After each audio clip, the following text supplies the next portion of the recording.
Hello, everybody. Welcome to our third and final community discussion on So You Want to Talk About Race by Ijeoma Oluo.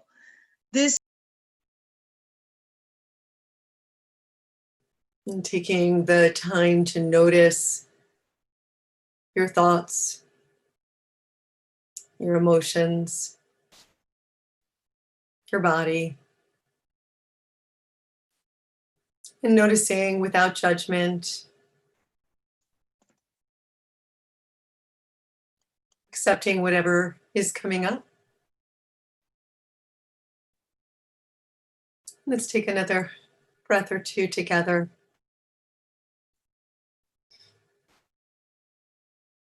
And then opening your eyes if they've been closed, and coming back to this space. So knowing that as we bring this portion of mindfulness to a close, remember that during unsettling times, we're going to have all kinds of reactions of the heart and the mind. And having a kind awareness can help us to navigate those ups and downs that all of us are going through. So I hope you can tap into that this evening. And I'll turn it over to my colleague, Amy.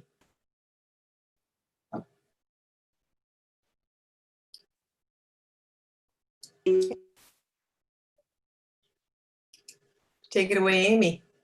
Amy looks like she may have frozen a little bit. She may have.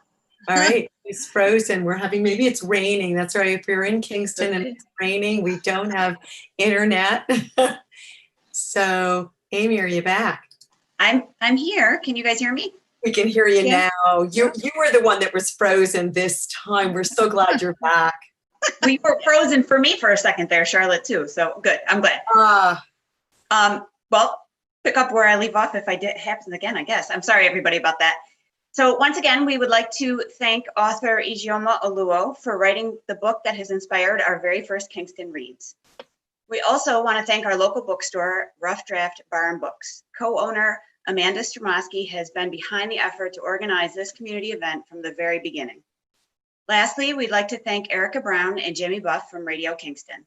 It was Jimmy's idea to get permission from Oluo, as well as the audiobook publisher Blackstone Audio, to broadcast the entire book on the radio.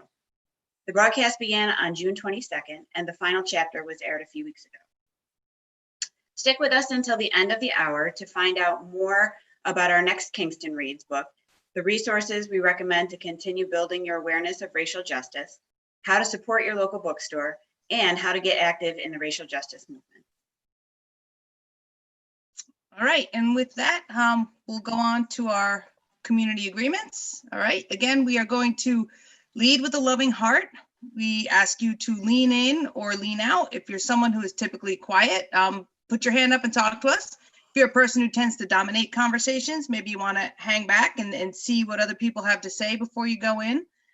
We have the ouch and the oops. If you say something and it offends you, or if you hear something said, and it offends you, you can say ouch. You can raise your hand and tell us ouch and explain what happened. You can put it in the chat. And if you are someone who has said something that caused somebody else to say ouch, just say oops, all right? Whether or not you intended it, open and listen and hear that things that we say may be hurtful to people. And the last one is just to land the plane, all right? So just be conscious of not dominating the conversation. If it's your turn to speak, other people might be waiting to speak, but we definitely want to hear from everybody. And Charlotte. Are you on mute, Charlotte? You're muted. I am. Boy, we're having lots of mute issues tonight. I'm unmuting myself. Sorry about that. So before we begin our discussion, we once again want to refer to Ijeoma's definition of racism, which is a prejudice against someone based on race, when those prejudices are reinforced by systems of power. So related to that, of course, is privilege, which we talked about a little bit last time, but it's well explored in chapter 4. And one of the things that we didn't get to talk about, but it really runs through the entire book, is the idea of intersectionality. As Ijeoma writes, we have to consider intersectionality all the time because each of us has a myriad of identities. We have gender, we have class, we have race, our sexuality, and so much more. And there are different privileges and hierarchies that are assigned to each of those identities. So really important when we're looking at changing policies or looking at relationships or how people may be oppressed, we need to look through the lens of intersectionality. And so, importantly, if we don't do it, then one day, as Ijeoma says, we're going to look around and find that you've become the oppressor of others. So keeping that lens on at all times. So Kathy, back to you. All right. And with that, even though many of you have met us during the first two sessions, in case anyone forgets or if anybody's new here, we're going to begin again by briefly introducing ourselves, who we are, why we're here. I am Kathy Letty. I'm one of the assistant principals at Kingston High School, and I'm here because I believe this is work for white folks to do. Racism is a white people's problem. We invented it. We need to dismantle it. It's long past time for us to do it. So let's keep going. Amy? My name is Amy Capus, and I am a school social worker at Kingston High School. I'm here because I believe that it's my professional responsibility to the kids and families that I serve, as well as my moral obligation as a white person to do this work. And I'm Charlotte Ademis. I'm the librarian at the J. Watson Bailey Middle School here in Kingston. And I just wanted to pull out a quote today from an essay that was written by John Lewis. It was published in the New York Times today. He wanted it to be published today on the day of his funeral. And he wrote that Dr. Martin Luther King Jr. said, I quote, "We are all complicit when we tolerate injustice." He said, "It's not enough to say it will get better by and by." He said that each of us has a moral obligation to stand up, and speak out. When you see something that's not right, you must say something. You must do something. Democracy is not a state, it's an act. And each generation must do its part to help build what we call the beloved community, a nation and world society at peace with itself. So like all of you, I'm here tonight because I believe those words, and I believe I have something to say, and I believe I have a moral imperative to do something. Thank you. Thank you for being here. Thank you, Charlotte. So we ask that before you respond to tonight's questions, you please share your name and tell us briefly why you're here tonight, why you wanted to be a part of Kingston Reads and to read this particular book. Also, when we call on you, you will be prompted to unmute your mic. And again, please start with your name and why you're here. And keep your hands up unless you really don't want us to call on you. It takes a second for the process. So just keep that hand up. And when you're prompted to unmute, go ahead and do so. And finally, something that we've learned along the way is that 1 hour is just not enough time to cover all the questions that we wrote and posted on the Rough Draft site. But please be sure to use any and all of the questions for your own book groups, which we hope that you'll be inspired to start by this. Okay, so our first question tonight is a reflection on both chapters 11 and 12. 11 is why can't I touch your hair? And chapter 12 is what are microaggressions? So Oluo considers it a microaggression when a white person asks to touch the hair of a Black person or a person of color. And one of many examples of what she says are the small things that happen to marginalized people on a regular basis, small things that add up to cause a major impact on their lives. That's just one of many. How does this change your view of what you might have previously thought of as incidental or no big deal? So what is your experience? How has it changed having read this chapter or these two chapters?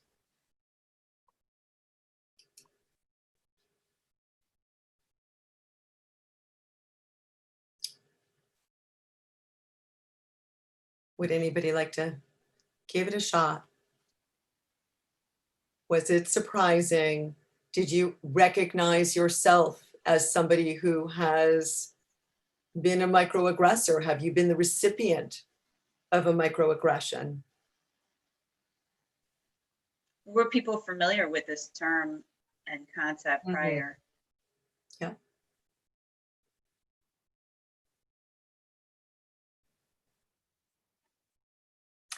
While we're waiting, maybe one of us can speak to this in our own spheres, whether or not we've had an experience. Amy, Kathy, how about you? Either of you? My mind goes to when we did book studies like this prior, and students were mentioning things that they felt were microaggressions, and still sometimes white adults saying, well, no, but I didn't do that, I didn't mean that. That sort of defensive reaction. And I wonder if people can see that or have seen things differently after having read this, or maybe speaking to somebody that, again, back to that ouch and oops piece. It's not always about your intention, it's about the effect that it has on people. That's what I always think of when I read this or hear the terms microaggressions. How many times I've heard people, for the most part, white people saying, no, that's not real, or, it doesn't really matter that much, or what's the big deal, or, but I do really like, I think it's more towards the beginning of the book where Oluo is talking about, I think it's something about having a bruise on your arm and someone else goes walking down the street wildly gesticulating, maybe because I gesticulate, I identified with this one, and they hit you in the arm by mistake. We still have to take responsibility for that. Even though it wasn't my intention to punch you in that space that you were already bruised in, that's what happened, and I need to be able to own that. I think that's one of the important lessons here from that. And I just wonder what anybody else out there thinks. Cool. Thank you so much, Kathy. I think we're going to hear from Leslie first. Perfect. You're on mute, Leslie. There I am. There Okay. you Can you hear me now? Yep. Yes, ma'am. Got it. I felt that she made a good case for the cumulative. That basically it's not just, can I touch your hair or this or that, that for a Black person, it's a cumulative effect. And that made me far more aware of just things that I would have in the past considered overreaction. Thank you, Leslie. Lisa. And again, if we could just remember to introduce yourself and why you're here tonight, and then answer the question, that would be great. Hi, can you all hear me? Hi, Lisa. Yep. Hi. Yeah, my name is Lisa. I am participating in the book club. I felt that having a deeper understanding of how racism has impacted this country over the last several hundred years is as certainly an important venture to go into, especially knowing that my education really didn't include anything of that sort. And I work for a nonprofit that supports a community in India, and we help with the school there for marginalized kids. So although their issues are different, there are some similarities in terms of, oppressive behaviors from other folks. And I think it's just another opportunity to to educate myself and to get a deeper understanding of the work that I do professionally with the school. So this is quite uncomfortable for me. I really avoid Zoom videos if I can. So I appreciate your patience, and also know that putting myself in an uncomfortable position is important in this work, to speak up and to be involved. And so I wanted to raise my hand and talk about this part in particular, because I think that if I had seen something like this, when she talks about what had happened at the table, and I think it was her boss that was referencing her hair, and why what she was doing was okay, but other people, that's not okay. I feel like if it had been a situation previously, I would have sensed the discomfort and like kind of personally put an allegiance towards the person who was being, kind of singled out uncomfortably. But I don't think that I would have had the knowledge as to why I was feeling uncomfortable, what dynamic was happening, what was inappropriate about it. I think that there would have just been like a lot of a lack of clarity around the situation and understanding it,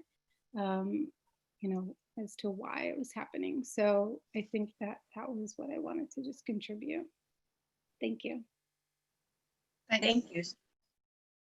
Luis Christina?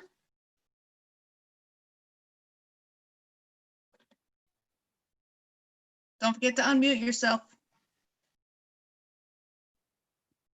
There you go. Okay, so in my opt-out work, learning about test refusals, and that's what really opened the door for me in terms of looking at these ideas of race and how it is that we pick kids to take advanced courses and stuff. And that's where I learned about this faux pas. I didn't know you were not supposed to touch Black people's hair. I didn't know that. And in reading the books and in having these conversations with my colleagues, I was ready when it actually happened. I had a student, a white student, who started touching the hair of a Black student, and I had to stop the class and talk about personal space. We didn't necessarily have a conversation about race, but we certainly had a conversation about space and personal space and infringing on that space.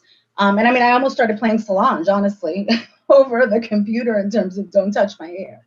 So it was a really useful training because when it came up in the classroom, I knew how to deal with it. Thank you. Great. And not everybody does, Luce. There was I remember a conversation with a white colleague, and it really took like an hour discussion going around and around and around about why it was not okay. And she kept saying, but I used to be a hairdresser. I touch hair. And, like Kathy was saying, there are just a lot of excuses that white people make to rationalize what they do is okay. But I think, Ijeoma makes the point a lot in the book. If a person of color says it's not okay, it's not okay, period. They don't need a reason, just like we don't need a reason as women for people not to do certain things, right? There's intersectionality. Yeah, I don't want somebody commenting about my hair if they're, not married to me or they're not my friend, or, there are lots of boundaries, right, that we don't respect. Thanks for that. Anybody else want to add? Or should we go to the next question? All right. So the second question that we're going to look at is from chapter 13. Why are our students so angry? And now that you've finished the book, hopefully finished the book, do you feel differently about racism? Are you seeing that there is systemic racism still existing here, even though we've had some individual progress? And are our Black and brown students and adults justified in their anger? Any thoughts about that?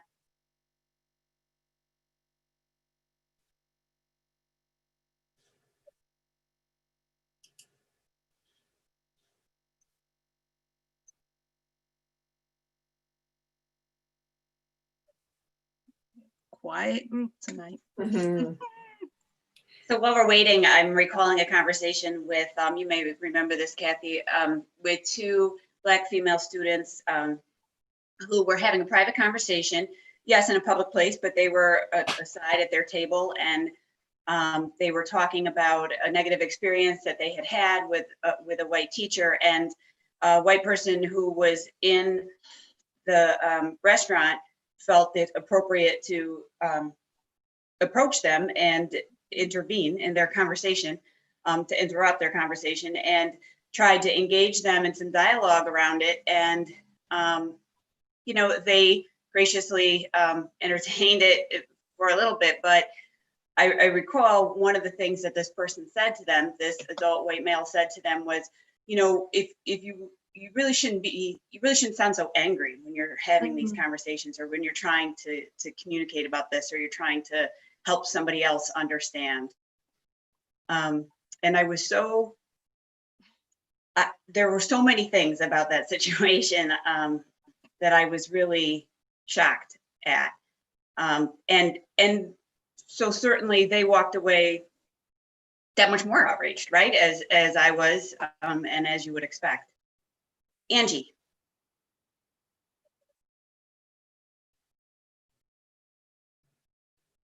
Hi. Hi. My name's Angie. I live in Hurley, work in Kingston, and I'm looking to be in conversation in the community about these issues. And I learn a lot from reading the material and hearing other people's experience. So my experience of these sort of chapters and the anger, I'm like, oh yeah, like hell yeah, they have a right to be angry. And the tone policing sort of feels like that's relevant to this in terms of how, for my own personal experience, when I've had like the same experience again and again and again, like it builds on top of each other. And so we might find ourselves in a situation where it's like novel for us to maybe have an encounter with a person of color, and they might have a lot of, you know, pent up feelings about this. Like the understanding that when we come to an individual experience with an individual, there's context to their story that we're not aware of.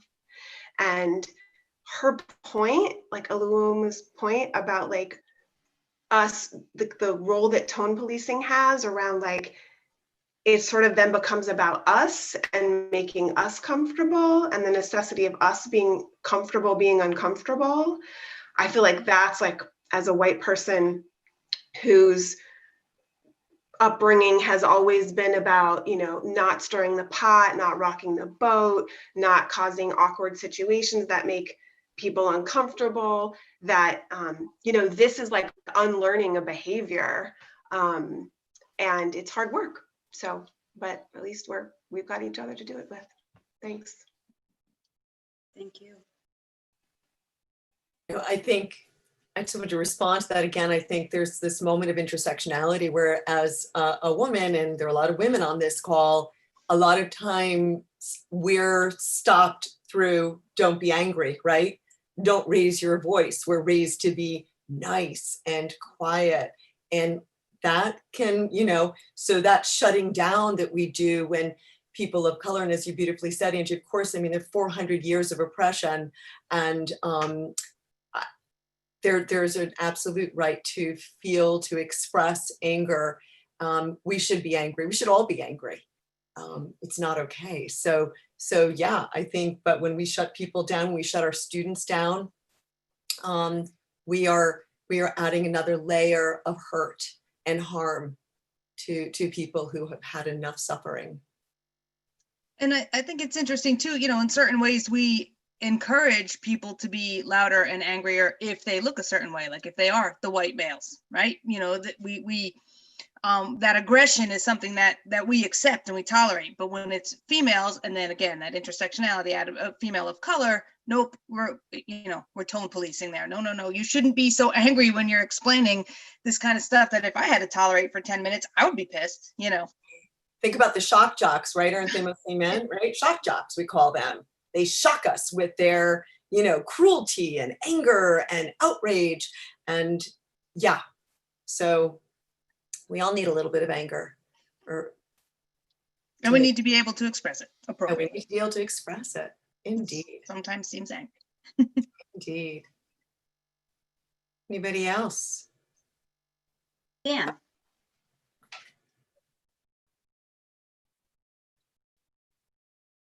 Dan, you have to unmute yourself.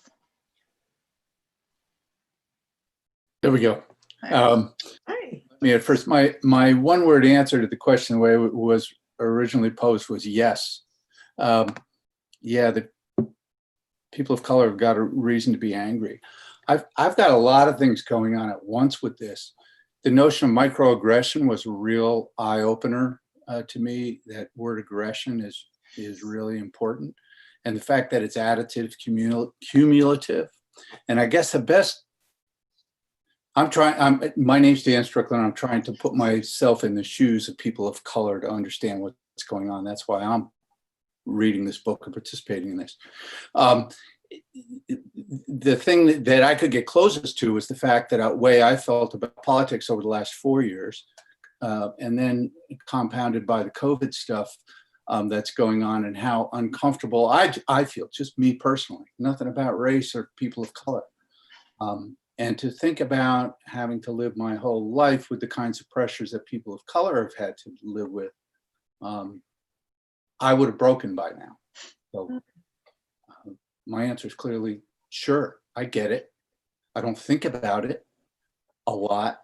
I think about it more now, thanks to, unfortunately, the news coverage, the marches, the participation, the activism, keeping it in my face makes me think about it. I don't try to avoid it. And I participate in some of those things, right, as I can, but on a day-to-day basis, I don't participate with it every day. I just can't imagine not being able to get away from it. Thanks. Thank you.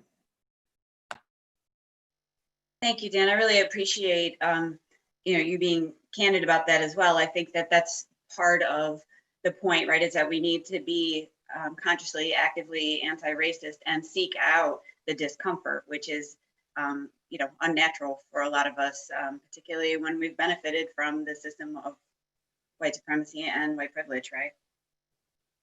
Patty.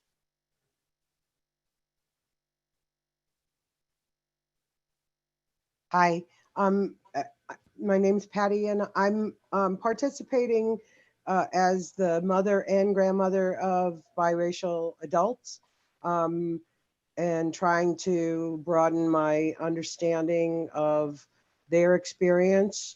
And something that the author wrote about in this chapter really touched me, and it really. Yesterday, it turned out I missed the Black Lives Matters rally because I wasn't clear on where it was starting, and I wound up down at the high school just in time to be the grandmother driving the Subaru at the back of the march with my flashers on, protecting everyone. But the author writes, our kids are fighting for a world more just and more righteous than we ever had dared to dream of. The debates we have about gay marriage, transgender, bathroom rights, immigration, whether it's all lives matter or Black Lives Matter, have been largely settled in the social world of our youth. And they are looking at us dismayed and perplexed about why we just don't get it. And that really sang to me. I'm just really trying to get it. Thank you. It seems like our country starts and stops, right? You know, you look at the civil rights movement and all of the incredible progress, and then the aftermath, or what I think James Baldwin called the after times, right? That's sort of where we are right now in the post-Obama presidency, the after times. And we're seeing a lot of unbelievable things going on in our country. And these are urgent times. They are. I think you bring up a good point, Charlotte. We're seeing them now, right? It's not that they weren't happening. It's that more of us are seeing them. We're seeing. Mm-hmm. Mm-hmm. And so I think the piece that Dan brought up about microaggressions and and it being once you have an understanding of that, it just being so logical that of course people are angry, they're being dehumanized, they're being objectified. Of course, the aggression piece is, right, the important piece of that. Well, I think it's part of resistance, right? It's part of resistance. And I think, another way to look at it is 400 years of oppression, and that anger is part of a survival, right? The resistance, the power, the creativity, the bravery, the courage of people of color. Like, how do you not give up after 400 years? And so if we're looking for, heroes, if we're looking for bravery, if we're looking for courage, I mean, there's the place to turn right now, and not make the same mistakes. Victoria. Everyone. Oh, there I we go. think we were muting and unmuting at the same time. Hi, everyone. Thank you for being here. I'm glad I finally could come. The other 2 times I just couldn't get my life together. So I'm happy to be here. I live in New Paltz. I work in Dutchess County. I started a hashtag EdEquityHV, which is a community group for talking about the book Stamped. And we just read Ibram X. Kendi's work, you know, a couple hundred educators together through Dutchess BOCES. So anyway, so I'm very into it, very there, and super, and my day job in education is data. So as far as it being systemic racism, we only have data to support that, right? There is no data that supports anything other than that. And I think in a way, it's certainly a terrible situation, but it does bond us, right? So in this region, we all have the same trouble, right? So if we come together, hopefully we can make a solution. So that's what I think about that. And then the other point, this idea of anger, I went to a very interesting Zoom type thing with Zaretta Hammond, and she puts out a lot of brain research and this idea that like it's up to white people to retrain the amygdala for what is this anger, right? So what is anger? What is it that you're seeing that you are interpreting through your filters as anger that very much so could not be? And so you have to kind of do that mindfulness piece, but for real though, and not just say it, and stop, breathe, and think and say, you know, I'm seeing this thing that looks like anger to me. How does that make me feel? How am I then going to react, and kind of put that space between? So I just thought that was really interesting in this conversation, and in that kind of anecdote about the two kids talking in the restaurant. Like, it's so interesting to see how, you know, a white person can interpret something as anger and then it maybe is not at all. Mm. Excellent. Thank you so much. I think Victoria also brought up a really good point in terms of, right, perception and the lens that we look through, and how we assign value or motive to emotion. And I am reminded of you know, some hefty discussions about the subjectivity of things like disrespect or insubordination, you know, terms that come up in an educational setting, again, assigning students a motive or a value to the emotion that they're expressing, which then often morphs into an escalated situation, right? If you are, if somebody is misjudged in that way, right, or they're trying to express themselves and are misperceived, and rather than listen, the educator or adult in the situation jumps to conclusions about that and reacts rather than asking for more information, feels that they have the information. And, you know, no one, I think in any situation, wants to be spoken at or over, or told what they are feeling or trying to say. And certainly in a situation like that, where there is that power dynamic, or a situation where there is a white person and a person of color, that there is that power dynamic to be conscious of. So I really appreciate you bringing that up. And the data piece, you know, again, really important for all of us to have that, because we can address the individual actions, but the data does show it's really important to understand that that is a reflection of the systemic racism. What are the results of that? They have very serious and very harmful results. So I think we'll give it a second. Is there anybody else that wanted to comment on our second question? Are we ready to move on to the third? Okay. Our third question this evening is from chapter 16. I just got called a racist. What do I do now? The author writes that white people are all racist because they have been born and bred in a white supremacist society. What do you think of this statement? Do you hear it differently now that you have nearly completed the book?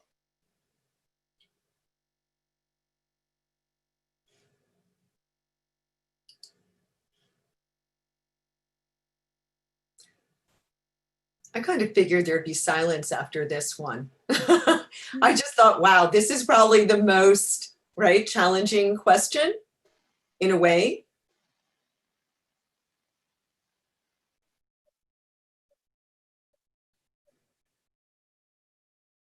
We got some hands. Yeah. All right. Tina? Okay, so let me put my camera on.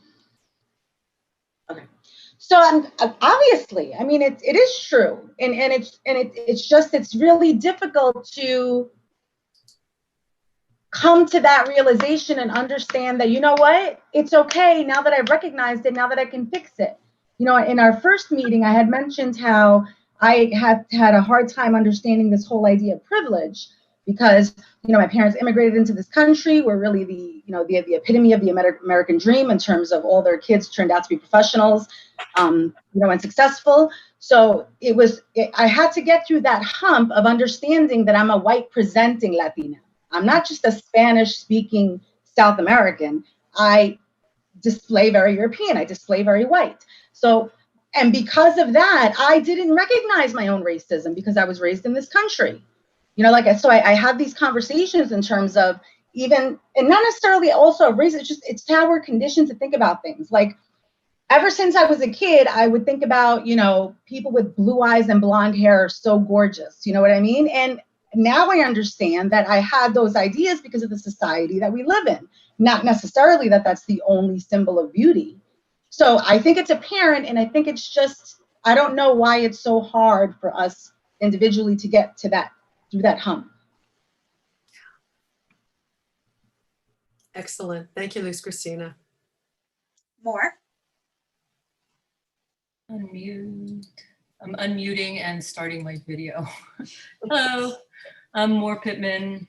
I play, I guess, and shop and do many things in Kingston, but I live out in Glenford, the town of Hurley. And I'm here because my goal is to work on it's a lifetime goal to work on the racism that we all, as white people, and have in us, including me, even though I have Hispanic parents and we're white Hispanics, and I'm an immigrant to this country. And, you know, all of the things that could make me feel that maybe I'm not racist, I realize that there's no way to live in this society that I live in and not be racist and not acknowledge my privilege. And so this work is really important to me. I've been doing it for many, many years, and I am always looking for more opportunities, which is why I joined into this conversation with this group. I mean, Erica had given me the book, was it last year?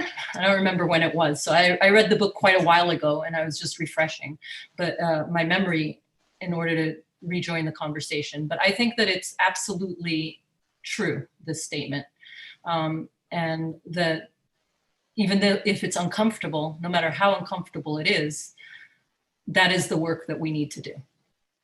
You know, in order to, like, the only way to get out of it is to sit with the discomfort and to do better, and to continue to question and to continue to do better, no matter what point you're at. So, you know, until none of us are free until all of us are free. None of us are equal until all of us are equal. And so we need to continually engage in this conversation and acknowledge our privilege, our racism, in order to maybe one day, I hope for my children's sake, you know, there might be more equity, equality, and all of that. But it's not going to happen if we don't do it as white people. You know, white people need to undo the racism. We are the racists. So this is, anyway, that's it. Thank you so much. Thank you. Thank We you. have Erica and then Lisa.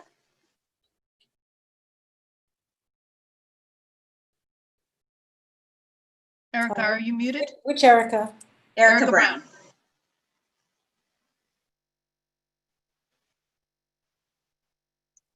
There you are. Cool. Yeah, I didn't have the option to raise my hand or unmute myself. So There you are. Here. So honestly, my comment meant was for the last question, but I don't know how to get, am I just physically raising my hand? I was like secretly messaging each of you individually. Yeah. Yep. There is a little hand raise icon somewhere, but anyway, you're here. Go back to the last question, whatever we need. Oh no, it's good. We can move on. I don't have, because I'm on Zoom all the time, my hand raising option is not there. I don't know where it is, but I just wanted to say that. So I'll just do this next time if I want to say something, and maybe yeah, I just wanted anyway. Sorry. All right, Lisa.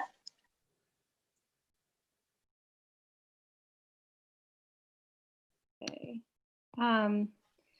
Yeah, okay. So one of the thoughts that I've kind of been having about the word racist, I think that but like a normalizing of that word as a lens through which a white person, looks through, I feel is imperative. I think that there's a tendency to look at that word or hear that word as a derogatory word in and of itself, like a reaction that is kind of like an insult, and I think that that is again like just kind of feeding into it's just not seeing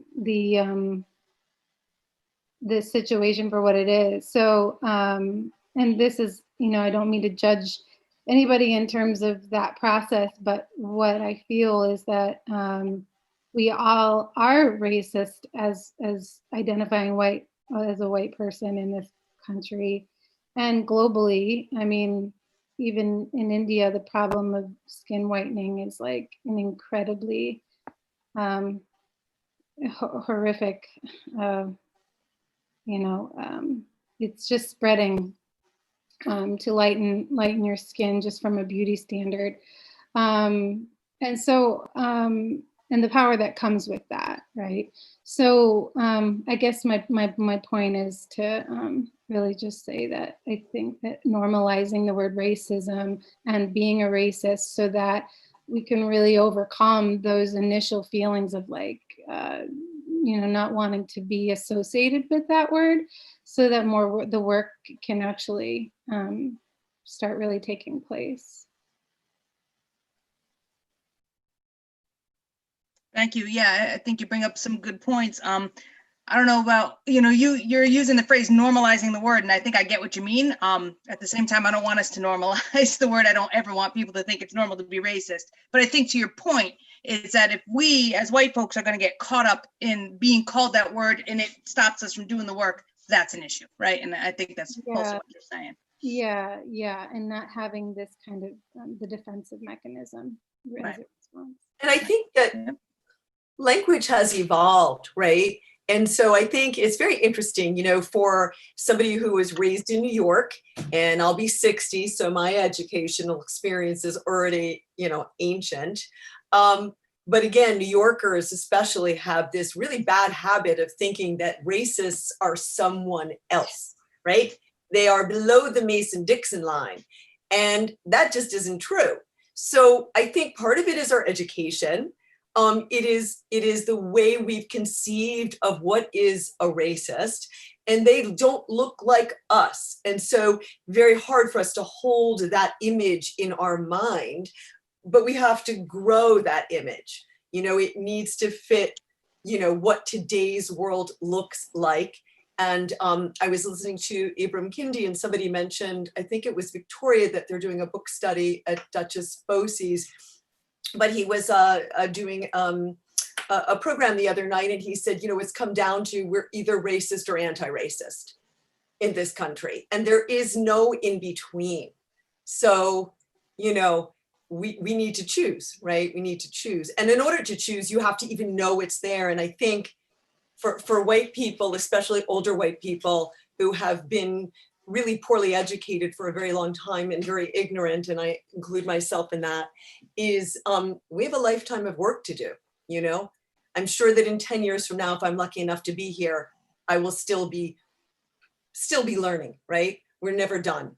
Absolutely never done. So in a way, we can be both racist and anti-racist. And again, Kendi points that out in a number of his books. It's in and out. Some days you're getting it and you're there, and other days you make some really serious mistakes, right? Stumbling and learning. So again, coming back to that idea of being kind as you're going through this work, if you're committed in your heart and your soul and your mind is in it, you will make mistakes, and there will be days where things come out of your mouth that who knows where they come from, and you need to own it and do better, right? Every day. Thank you, Charlotte. We have Dan and then Angie. Just three quick points. This conversation reminds me of something, discussions that I had back in high school. And I'm past 60, so I got more of that experience there. But anyway, and the concept is one of labeling, that we have a tendency as humans to label, and I think it was sort of an evolutionary trick to allow us to be able to make decisions quickly and survive, et cetera, et cetera. We're past that now, hopefully. But the notion of labeling, that once you think you understand something or you recognize something, you put it in a category, you bunch it up with a bunch of other people or situations that seem to look the same, and now you're done. And you move on and you think about the next thing. So that's a trap. The next thing is that I certainly have my own individual prejudices. I happen to believe that we all do, but I can only speak for me. So I have my own prejudices of things. It's not all related to race. There are lots and lots of things that I have to guard myself against the fact that I'm going to invoke this labeling and quickly jump to a conclusion and then move on, when in fact, maybe I'm not listening well enough. But the third thing about this question is this notion of systemic. And where do some of those prejudices come from? The system is clearly a systemically white prejudice system. And that's a new realization. It's very scary to me. Thanks. Yeah. Thank you. It should be scary. Yeah. Angie? Thanks. Yeah, so yeah, I agree that the use of the word racist has kind of become this means of insulting each other and demonizing people, and that creates a lot of shame and guilt, and then that gets people move away from those feelings. Generally, we don't want to feel shame, we don't want to feel guilt, and so we use it as a means of, like, I think, avoiding doing the work that's needed. So I think, like, just getting to be, like, kind of finding some peace with, like, accepting that that's just what it is, and it doesn't have to be, like, have all this meaning and it has meaning, obviously, but sort of we're adding a lot of stuff onto it, where it's kind of like, on some level, we couldn't help but to develop these, like, anti-racist ideas and thoughts and behaviors, because we're swimming in the water of it. So that comment, I kind of think my next comment is going to take us a little bit into some future chapters, like about being you can be racist and anti-racist, like, at the same time. Like, she talks about how one moment you can have a racist thought or a racist idea, but that doesn't define all of who you are. That doesn't mean that you're, like, all that thing. So I think that's the other thing, is, like, that labels can tend to do, is sort of, like, prevent us from seeing each other as whole people who are more than, like, the one thing that we've done, or multiple things that we've done in our lives that we feel shame about, or guilt about, or pride about even, So I think that holistic perspective is really valuable in terms of, like, being able to hold space for the complexity and the nuance and the ways in which we show up as contradictions in our lives. Thanks. Thank you. Erica?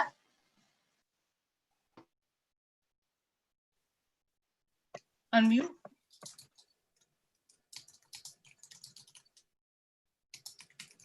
Can you hear me? Yes. Can you repeat the original question for this round, I guess? Do you agree with the author's statement that white people are all racist by virtue of being born and bred in a white supremacist society? Oh yeah, okay. I just needed some context to know what everyone was, everyone was sharing really great stuff. So I was at a barbecue the other day, and here's something that I don't know if everyone really understands, but I was invited to hang out with some friends at a bonfire, and these are good friends of mine, I would say. And over the last, especially 2 months, I've been really only placing myself into circles where I can have these conversations because it's my life. Like, this is something, like, this is a lens that I have really only started heavily looking at myself through over the last 2 months. So imagine being born an entirely different person, but you have been this person your entire life. So anyway, so I show up in this space, and I was very, very uncomfortable because everything was just kind of business as usual. No one was really talking about kind of anything really that's happening in society. And it must be nice to escape. It must be nice to be able to be silent and just kind of turn it off. But that's not necessarily the case for everyone. And like, I, as a brown person, have my own privileges. I am, as I've been told a million times, and I'm sure that you've either said it, thought it, or heard someone say it, I'm well-spoken, I'm educated. So sure, just looking back and realizing all of those times that I was basically being pinned up against other people that are brown, and that's so unfair. But I wanted to add, we can't escape it. Literally over the past 2 months, if a pickup truck drives by me, I flinch. When I'm driving my car past people who have really nice cars, it's like, it's humiliating because there are generations of wealth that have been given to so many people. And I was just blind. I had no idea that I was so slighted because, again, I came from a middle-aged family. So I thought that we were doing pretty well, but I didn't know, who knows how well we could have done had the systemic racism not been so heavy. I don't know, and I'm not sure that, I just wanted to share this in this group. I'm not sure if everyone knows, but this is not a every now and then thing. This is every moment of my, like every, say, minute, every 10 minutes of my life, there's something about my life that reminds me that I've been basically seen as subhuman in the society where I was raised. And so I just wanted to bring that to the table. I've been super emotional over the last few months. And I hope, I will always be, I hope to get some strength so I can just be more composed. I'm not afraid of falling apart, as you can see, but being anti-racist is really, I guess, for me, for my kids, for my family, like, we need people to be actively anti-racist. And that doesn't mean having pool parties every now and then, like, and just forgetting and shutting off, because there's some of us are born like this that don't get to. We don't get to sit in our air-conditioned houses just chilling and relaxing and inviting people over and all that. It's not the same. Thank you, Erica. Thank you so much. Thank you. We needed to hear. Yep. We needed to hear your voice. Thank you very much. I also just want to make the point that, being emotional is not falling apart. It's being present. It's being alive. And we are very fortunate that you were willing to be that vulnerable and real with us. So thank you for that. Yep. Thank you. And so with that, we are just about out of time. We do plan on doing this again in October, everybody. We're going to be moving on with Ibram Kendi's book, How to Be Anti-Racist, all right? So again, October is the plan for us to do that. Stay tuned for us to do that. We want to each give a little bit more on things that you can do every day. And if you did not hear what Erica just said, and I mean really hear it in your heart, go back and watch the YouTube and listen to it again. That is what this is about, okay? There is no such thing as being not racist. Like Dr. Kendi says, you have to be actively anti-racist. And we will mess up. We'll all mess up at times, but every moment of every day with the people you see on a regular basis, we have to bring it up. We have to continue to move forward. We have to see everybody's humanity for what it is. And your humanity is my humanity. It's all interconnected. That's what I have to say about that. You guys, Charlotte and Amy? Yeah. So couple suggestions. Being the librarian, I've got a few books. I think that if you're still, kind of going through the shock of waking up white, I would suggest White Fragility by Robin DiAngelo. I would suggest the first book that I read, which was Waking Up White by Debbie Irving. And a book that I'm actually reading right now, which is really powerful, called Me and White Supremacy by Layla. And I hope I'm not mispronouncing her name, but I think it's Saad. And if you're feeling like I was, Dan, about our history classes, I really recommend reading Stamped from the Beginning by Ibram Kendi. And at 500 pages, intimidates you. Kendi also collaborated with children's author Jason Reynolds, and they're referring to it as Stamped Junior. I started with that, and now I'm into the tome. So if you're ready to act, which I hope you are, think local and consider your own expertise and your passion. If you're an educator, then dive in and make changes in your educational system.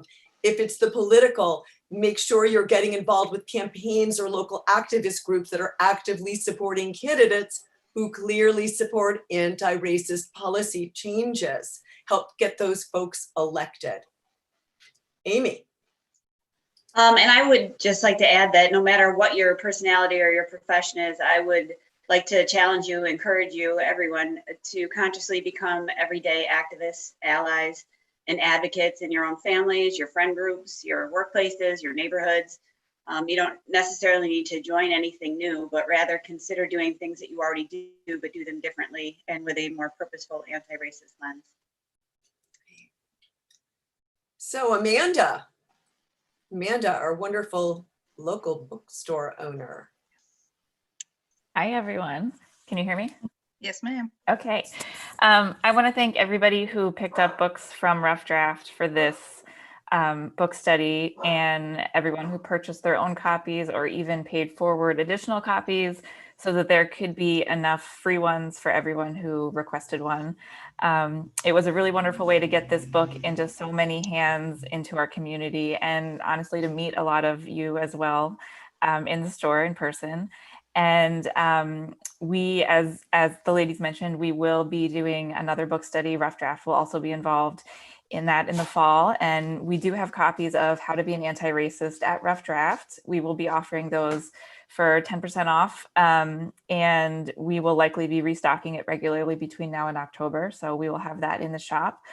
In addition, we have an entire table at the front of the shop with many other books that were mentioned tonight that Charlotte just mentioned, along with other anti-racist resources and stories from Black voices. I'd also like to let people know about Libro.fm. If you are an audiobook listener, this is an audiobook distributor that benefits independent bookstores. So it works very similarly to audible.com. There's an app that you can put on your phone or your tablet.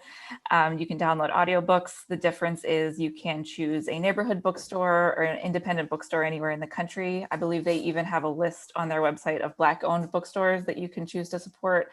And your chosen store will receive a portion of your audiobook purchase. And they also have a list right on their homepage about of books that you can download about anti-racism and Black voices as well.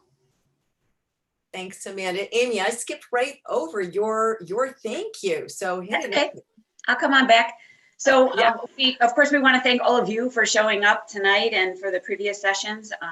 We'll be sending out a brief survey, and we really look forward to getting back your feedback. It'll help us to do a better job next time. And tailor this more to what your needs and wants are. I would also personally like to thank the co-facilitators, my co-facilitators, Charlotte and Kathy, for their tremendous commitment, courage, wisdom, and wit. And again, a big thanks to Radio Kingston and Rough Draft Bar and Books, particularly Erica and Amanda. Yay. And then last but not least, we would not be here on Zoom without Karen Levine. She is our very own Zoom wizard. So we are thrilled, and she'll be continuing along with us in October. So thank you so much, Karen, for getting us through this journey. So stay tuned. Rough Draft site for updates on our next community, how Community Reads, how to be an anti-racist. We hope you'll join us. Please spread the word. Please keep reading. Please stay active. Get involved. Be an anti-racist every single day. Thank you Thanks, all. everybody. Good night. Thank you.